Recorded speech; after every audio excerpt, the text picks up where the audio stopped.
Alright, ngikubingelele-ke mthando wezemidlalo ngalesikhathi ngibingelele kuphinako uphila obukele khona-ke makuthi-ke usuku lakho lokuqala ukuyona-ke le channel awenza kanje mntana esekhaya awulike ivideo bese-ke uyasubscribe kuyona-ke i-channel ungaphinde-ke uciphize i-notification bell ukuze uthole ama-notification uma kukhona-ke ivideo esiyifakayo. I-scout seqembu lase-Egypt i-Al Ahly laphayana-ke uHani Ramzi impela-ke useqinisekisile ukuthi-ke yebo impela-ke bake bamfuna umdlali-ke laphayana-ke we-Orlando Pirates laphayana-ke uMona Pulling Saling. Isizathu-ke sokuthi bamfune ukuthi-ke udlala-ke ibhola-ke noma-ke isitayela esithi-ke asifane naloyo-ke owayemdlali-ke wayo we-Al Ahly laphana-ke uPercy Tau ongokudabuka la eNingizimu Afrika. Uphinde waqinisekisa-ke futhi ukuthi-ke namanje basamdinga lo mdlali-ke impela-ke sebeyisubmithile i-offer kwi-Orlando Pirates ukuthi-ke bamdinga uMona Pulling Saling. Into evimbile nje ukuthi-ke i-Orlando Pirates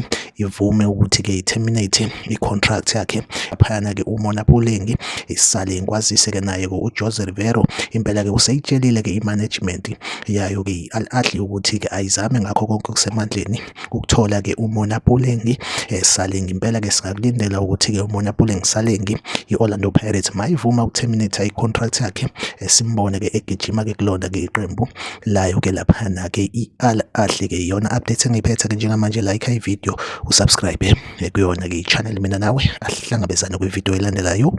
Nisale kahle.